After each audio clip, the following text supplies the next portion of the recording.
Good morning दोस्तों। जो आज हम टॉपिक शुरू करने जा रहे हैं वो पहले मैं आपको बता दूं कि जिस टॉपिक है दिल्ली सल्तनत। दिल्ली सल्तनत को अच्छी तरह पढ़ने के लिए, समझने के लिए सबसे पहले हमें ये पता होना चाहिए कि दिल्ली की हिस्ट्री क्या है। जितनी भी किंगडम्स सल्तनत रही हैं, डायनेस्टीज रही हैं, जितने भी वंश चले हैं, उन सबों में जो दिल्ली है वो डोमिनेट। नमस्कार दोस्तों, अब हमारी नेक्स्ट वीडियो है। इसमें हम पढ़ेंगे जो दिल्ली सल्तनत थी, मोहम्मद गोरी ने जब जीता था दिल्ली को, जहाँ से दिल्ली सल्तनत शुरू हुई थी, जीतकर वापस गजनी चला गया था, तो उसका जो आगे का एडमिनिस्ट्रेशन था वो कुतुबुद्दीन ऐबक के हाथ में था।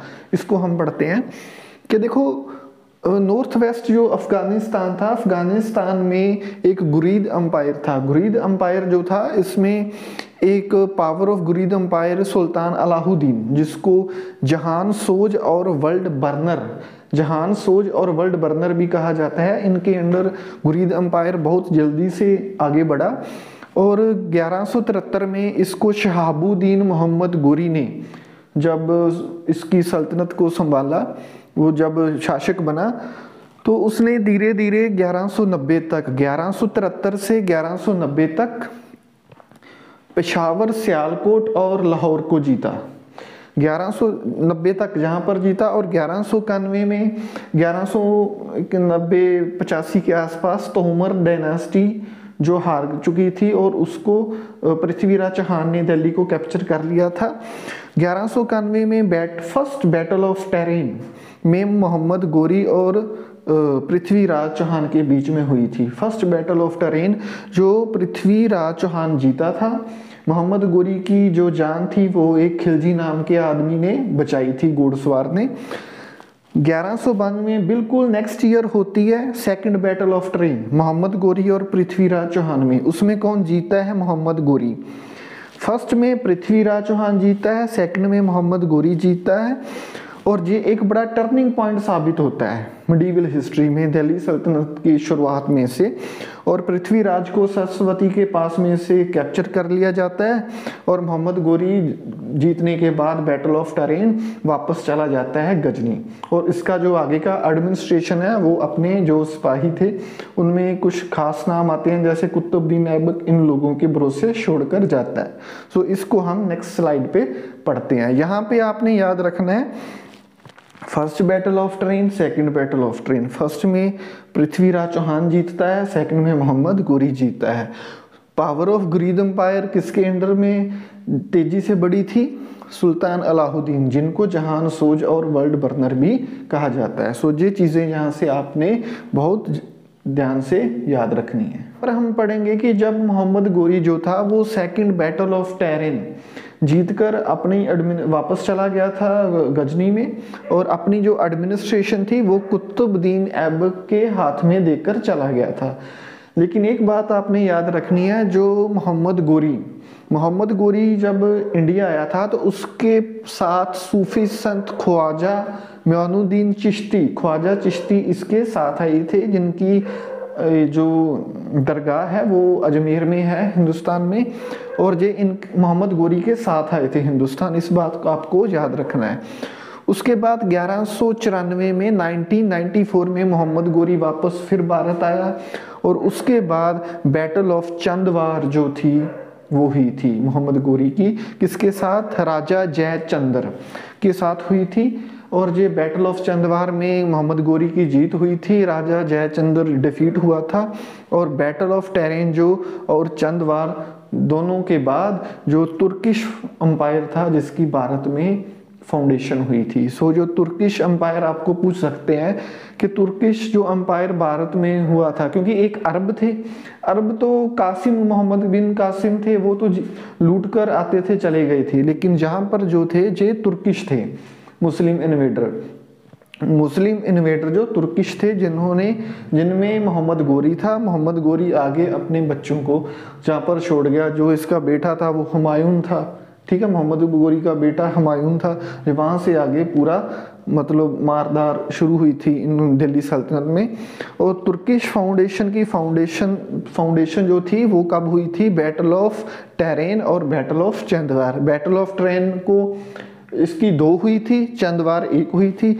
पहली में बैटल ऑफ टेरेन में पृथ्वीराज चौहान जीता था, सेकंड में मोहम्मद गोरी, और बैटल ऑफ चंदवार में तो मोहम्मद गोरी जीता था। इसके बाद दिल्ली सल्तनत का पीरियड शुरू होता है आगे, क्योंकि दिल्ली सल्तनत का पीरियड, दिल्ली सल्तनत में टोटल 5 डायनेस्टी थी। पहली स्लेव डायनेस्टी, गुलाम डायनेस्टी जिसे हम बोलते हैं। फिर सेकंड खिलजी, इसका सबसे बड़ा जो चरित्र है फेमस वो अलाउद्दीन खिलजी। आगे तुगलक डायनेस्टी, सैयद डायनेस्टी और लोदी डायनेस्टी। इन 5 को हम आगे जाकर पढ़ेंगे। और दोस्तों जो हमारी ये वीडियोस हैं, अगर आप चाहे दिल्ली में चाहे कहीं पे भी जाकर जो IAS यूपीएससी की कोचिंग लेंगे, तो हमारे चैनल पे जितनी भी वीडियो मिलेंगी, क्योंकि मैं खुद एक PhD स्कॉलर हूँ, जितना मेरे को टाइम मिलेगा मैं आपके लिए वीडियोस बनाऊंगा स्टडी की, लेकिन जितनी बनेगी वो फुल एंड फाइनल होगी। मैंने खुद 4-5 जगह से, क्योंकि अक्सर बच्चे कहते हैं कि बुक एक ही पढ़ो, एक ही बुक को 10 बार पढ़ो, 10 बुक्स अलग अलग पढ़ने की ज़रूरत नहीं है। लेकिन मेरा मानना है अगर जो आप एक बुक पढ़ना चाहते हैं, अगर उसके ऊपर मटेरियल ही पूरा नहीं होगा तो फिर तो आपको पढ़नी पड़ेगी। सो जो मेरे नोट्स हैं ये 4-5 जगह से इकट्ठा करके मैंने कंबाइन किए हैं, तो तब जाकर मैं आपको पढ़ा रहा हूँ, ताकि आप लोगों को इधर उधर ना जाना पड़े। सो आपको जितनी जो मिलेगा मटेरियल, चाहे मैं कम वीडियोस बनाऊं, लेकिन आपको फुल एंड फाइनल मिलेंगी। सो ये आपने बिल्कुल याद रखना है। Thank you.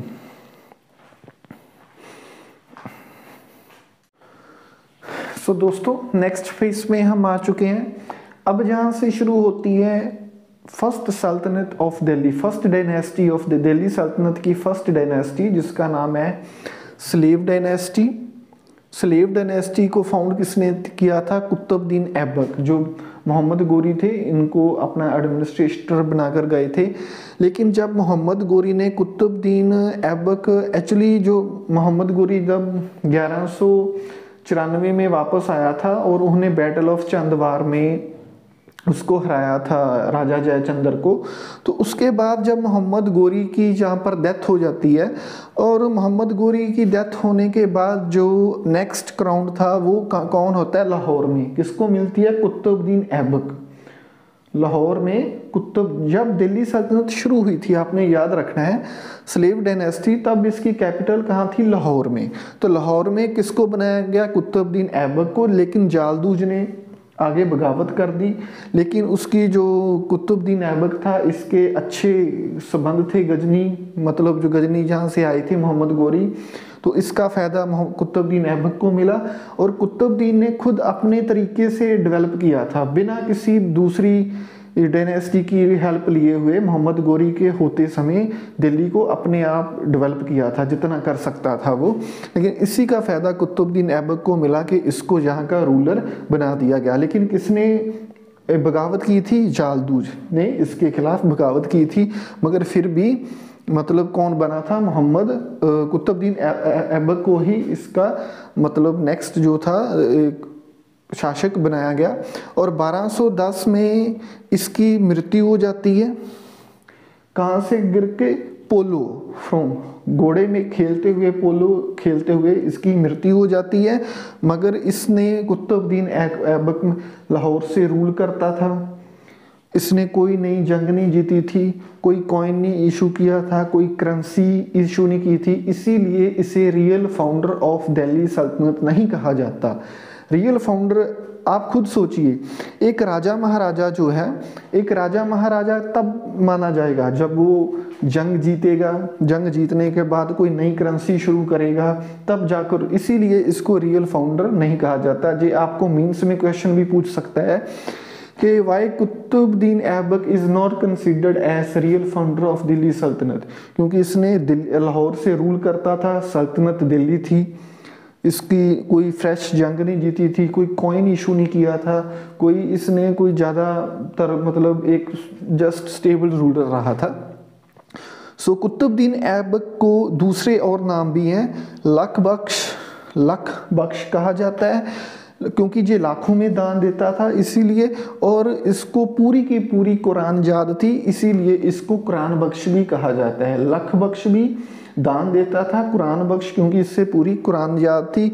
इसने जो शादी की थी किसकी सिस्टर के साथ, डॉटर के साथ, जालदूज जो जिसने ओपोजिशन, उसी के डॉटर से इसने शादी कर ली। और एक इसकी खुद की सिस्टर थी कुतुबुद्दीन ऐबक की, उसकी मैरिड किसके हुई, कुबचा, कुबचा के साथ इसकी सिस्टर की शादी हुई थी।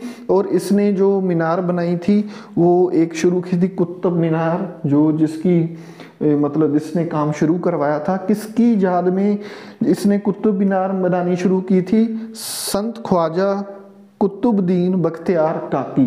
कुतुब मीनार जो है काम शुरू करवाया था कुतुबुद्दीन ऐबक ने, किसकी याद में, संत ख्वाजा कुतुबुद्दीन बख्तियार काकी की याद में।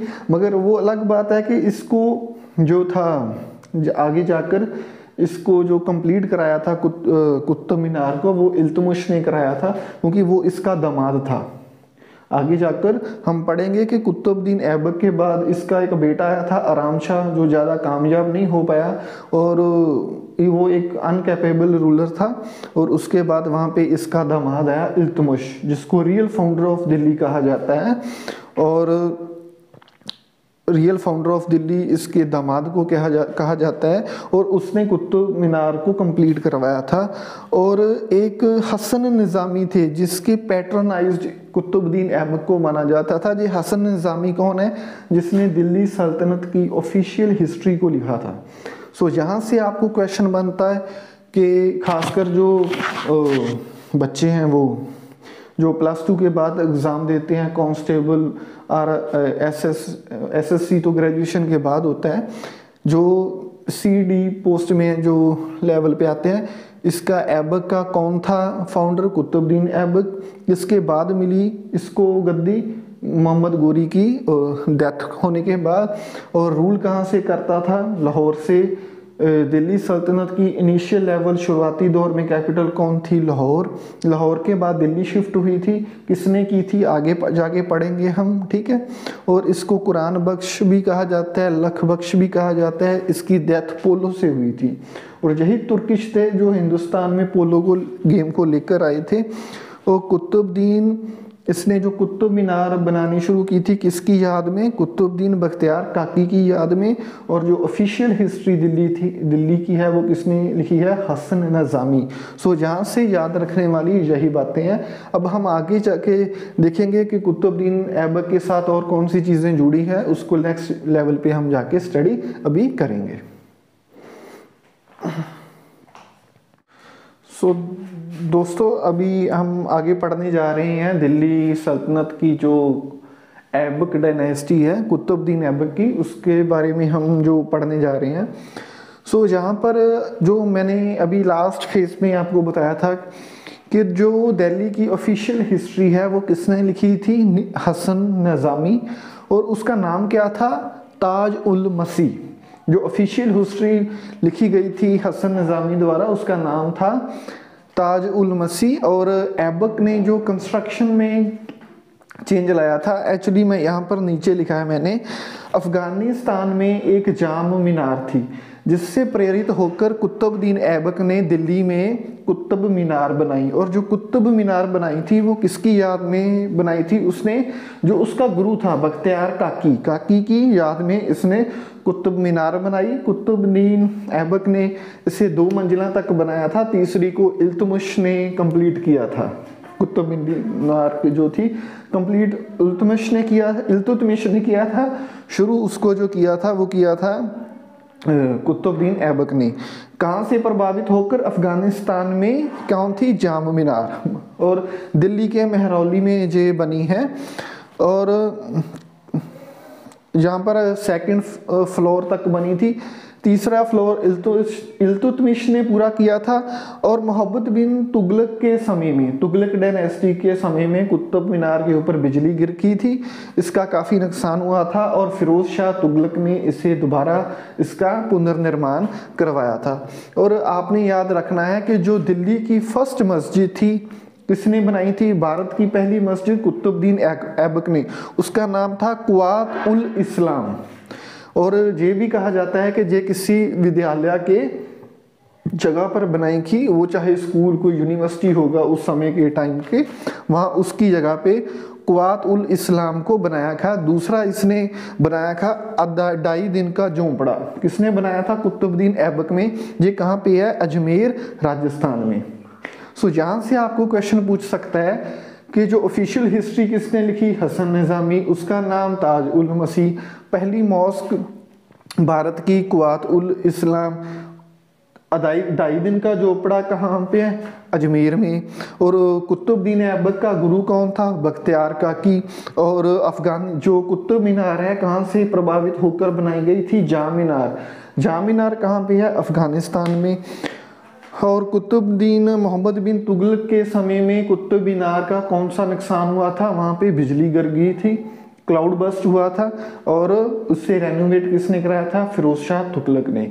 अब हम इसका नेक्स्ट फेस देखते हैं वीडियो का। डायनेस्टी का, इसको अलबारी भी कहते हैं, इसके मैं अभी बता देता हूँ आपको। जो अलाउद्दीन खिलजी था, इसने जो अलाही मीनार जो थी, अलाउद्दीन खिलजी ने कुतुब मीनार से प्रेरित होकर अलाउद्दीन खिलजी ने क्या किया था? अलाही मीनार को बनाना शुरू किया, मगर जो इंजीनियर थे उस समय के, उनकी गलती के कारण ये पूरी कंप्लीट नहीं हो पाई। आपको क्वेश्चन में पूछ सकता है कि कुतुब मीनार से प्रेरित होकर अलाउद्दीन खिलजी ने जो कौन सी मीनार बनानी शुरू की? उसका नाम था इलाही मीनार। जहाँ यूपीएससी में कभी कभी पूछ लेता है कि जो अलाउद्दीन खिलजी की जो मीनार थी वो क्यों नहीं कंप्लीट हो पाई, उसका क्या कारण था? लेबर की कमी थी, धन की कमी आ गई उस वक्त, जहाँ उसका कैसा, तो उसका इंजीनियर्स की गलती की वजह से वो नहीं बना पाया। इस बात को आपने याद रखना है। अलाउद्दीन खिलजी जो था, इसने जो कुतुब इस्लाम मस्जिद थी, कुतुबुद्दीन इस्लाम मस्जिद, उसकी एंट्रेंस में इसने इलाही दरबार बनवाया था। और वहाँ पर जो कुतुबुद्दीन ऐबक का जो मकबरा है, मरने के बाद जहाँ पे दफनाया जाता है, वो लाहौर में है। और लाहौर के से वो रूल करता था, लेकिन बात दिल्ली सल्तनत की होती थी, इसी कारण इसको रियल फाउंडर नहीं कहा जाता। इससे इल्तुतमिश को ही कहा जाता है। घोड़े से गिरकर इसकी मौत हुई थी, जो मैंने पीछे भी आपको बताया था। कुतुबुद्दीन ऐबक की मौत के बाद इसका जो बेटा था आराम शाह, एक मतलब अच्छा नहीं था, मतलब शासक, उसने सिर्फ 8 महीने शासक किया, लेकिन उसको इसके जो दामाद था इल्तुतमिश, उसने मतलब हरा दिया, उसको रिमूव कर दिया यहाँ से। और जो इसका दूसरा रूलर था, दिल्ली का रूलर था, वो कौन था? इल्तुतमिश। अब हम इल्तुतमिश के बारे में पढ़ेंगे, और इल्तुतमिश को ही दिल्ली का रियल फाउंडर कहा जाता है। सो नेक्स्ट देखते हैं हम, ठीक।